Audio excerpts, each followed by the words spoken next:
Assalamualaikum warahmatullahi wabarakatuh. Baiklah, saya Anjali Putri Manian, NIM 3219212 akan mempresentasikan materi kelompok kami, yaitu yang pasar persaingan tidak sempurna. Yang pertama itu pasar monopoli. Pasar monopoli adalah suatu bentuk pasar di mana hanya terdapat satu perusahaan saja, dan perusahaan ini menghasilkan barang yang tidak mempunyai barang pengganti yang sangat dekat. Pasar monopoli memiliki ciri-ciri, yaitu yang pertama, pasar monopoli dikuasai oleh satu perusahaan. Sifat ini sudah sangat jelas dilihat dari definisi monopoli sendiri, yaitu hanya ada satu perusahaan dalam industri tersebut.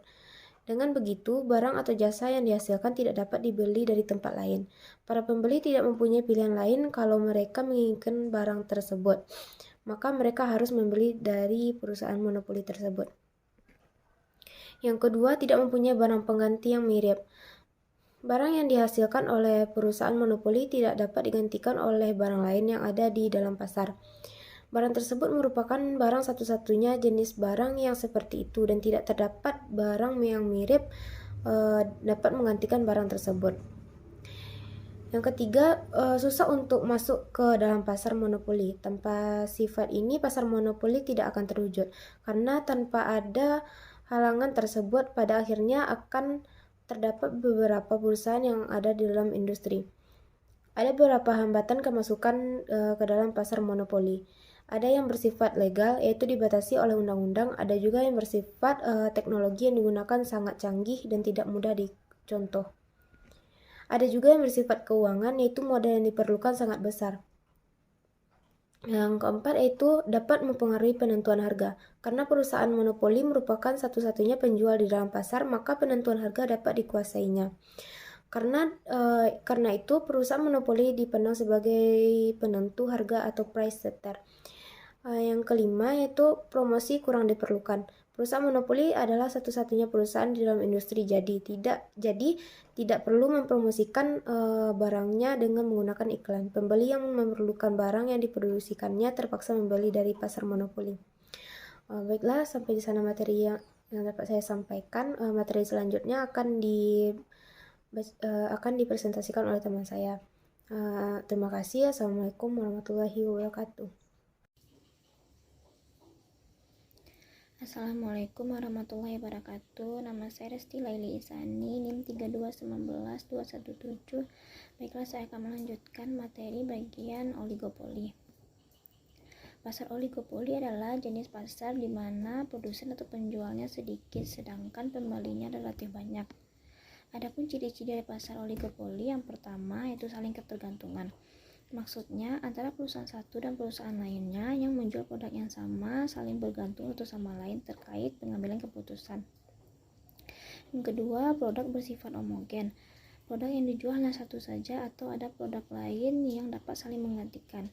Yang ketiga, terdapat dua produsen atau kurang dari 10.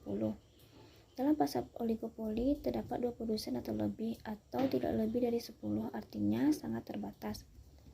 Yang keempat, cenderung sulit ditembus oleh pesaing baru. Pesaing baru cenderung akan sulit masuk dalam persaingan karena mereka harus menyesuaikan harga dengan produsen yang sudah ada. Yang kelima, membutuhkan strategi yang cerdik.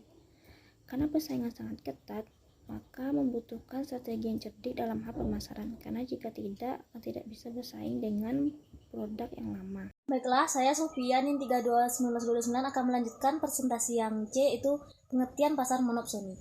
Pasar monopsoni adalah pasar yang terdiri dari banyak penjual namun dikuasai oleh pembeli tunggal, bisa individu maupun kelompok bisnis. Hal ini menyebabkan bukan kondisi tawar-menawar harga yang tidak sehat, karena banyak penjual hanya bergantung kepada satu pembeli. Perbedaan pasar monopoli dan monopoli terdapat pada pengendali pasar tersebut. Pasar monopsoni dikuasai oleh pembeli tunggal, sedangkan pasar monopoli dikuasai oleh penjual. Ciri-ciri pasar monopsoni: 1. Jumlah penjual dan pembeli tidak seimbang. Terdapat lebih dari satu penjual dalam pasar monopsoni, tetapi hanya ada pembeli tunggal. Yang kedua, produk yang diperdagangkan adalah barang mentah. Produk yang diperdagangkan di pasar monopsoni umumnya adalah barang mentah. Yang ketiga, pembeli yang menentukan harga. Produk karena pasar monopsoni hanya memiliki pembeli tunggal, maka pembeli kekuatan untuk menentukan harga produk. Tidak jarang harga yang ditawarkan pembeli tidak sesuai dengan ekspektasi penjual. Yang keempat, pendapatan menjadi tidak merata. Pendapatan yang tidak merata disebabkan karena pembeli memiliki kuasa penuh untuk menentukan harga produk. Sekian presentasi dari saya. Terima kasih. Baiklah, saya Karen Nazika akan menjelaskan bagian yang selanjutnya, yaitu kelebihan pasar monopsi dan kekurangannya. Kelebihan dari pasar monopsi ini yang pertama yaitu kualitas barang terjamin baik. Dalam pasar monopsi, pembeli memiliki kuasa sehingga pembeli tidak mau membeli produk dengan kualitas yang rendah, dan meningkatkan kreativitas penjual untuk selalu berinovasi. Salah satu cara penjual mendapatkan keuntungan yang lebih tinggi dengan menekan biaya produksi dan meningkatkan kualitas produknya. Dan yang selanjutnya, menentukan harga menjadi lebih mudah.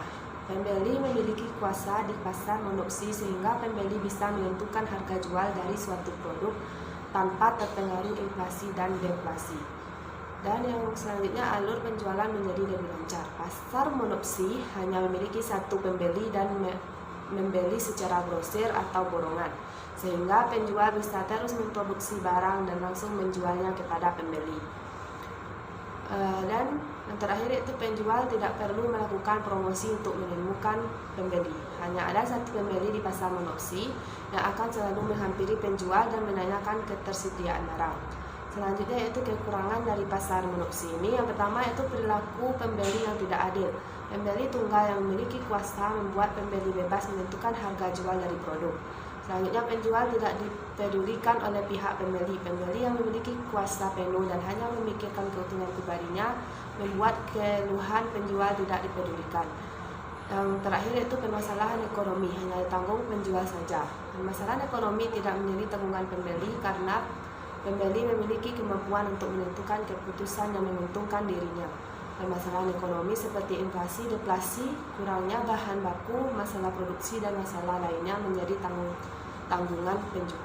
Sekian dari saya. Terima kasih. Assalamualaikum warahmatullahi wabarakatuh. Nama saya Intan Fakiranim 3219234 akan melanjutkan presentasi berikutnya, yaitu contoh-contoh pasar monoposni. Berikut contoh-contoh pasar monoposni. Yang pertama, peternak susu sapi yang hanya bisa menjual susu sapinya kepada satu pembeli karena hanya ada satu pembeli di daerahnya. Yang kedua, contohnya produsen coklat yang memprediksinya dengan bahan baku biji coklat. Mereka membeli buah coklat dan dari berbagai perkebunan.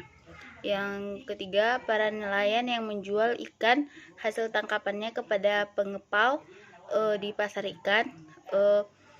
Pengepal ikan merupakan pedagang perantara yang membeli ikan tersebut, dan pengepal tersebut menjual kembali ikan tersebut kepada para produsen di pasar atau konsumen. Yang terakhir yaitu peternak lele yang bekerja sama dengan para pedagang atau warung-warung nasi. Sekian presentasi dari saya. Assalamualaikum warahmatullahi wabarakatuh. Bismillahirrahmanirrahim. Assalamualaikum warahmatullahi wabarakatuh. Baiklah, saya Hafiz Fadil ingin melanjutkan presentasi dari rekan saya, yaitu yang selanjutnya pasar persaingan monopolistik. Pasar persaingan monopolistik adalah pasar di mana dalam pasar tersebut terdapat banyak perusahaan yang menghasilkan produk yang bersifat heterogen atau berbeda. Tetapi dalam waktu dekat, pasar ini mempunyai barang pengganti. Pasar monopolistik adalah pasar yang sering kita jumpai di masyarakat. Ciri-ciri pasar monopolistik yang pertama yaitu terdapat banyak produsen atau penjual. Jenis barang yang dipakai berbeda, ini dijual berbeda. Adanya kemampuan produsen untuk mempengaruhi harga. Produsen lain mudah masuk ke dalam pasar. Promosi, penjualan atau periklanan harus aktif. Dalam pasar persaingan monopolistik, iklan atau promosi sangat dibutuhkan untuk mendukung penghasilan perusahaan dalam bersaing. Selain itu, periklanan digunakan untuk memperkenalkan kepada konsumen mengenai produk yang ditawarkan oleh produsen. Iklan dibuat semenarik mungkin agar konsumen dapat tertarik dengan produk-produk yang diiklankan. Selain iklan, diferensiasi produk juga penting dalam pasar persaingan monopolistik, mengingat dalam pasar ini terdapat banyak produsen atau penjual.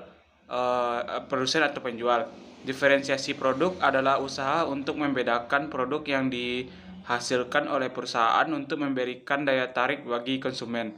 Diferensiasi produk biasanya dilakukan oleh perusahaan-perusahaan besar yang SDM-nya hebat dan tujuan membedakan mutu produk antar perusahaan. Mungkin sekian dari saya.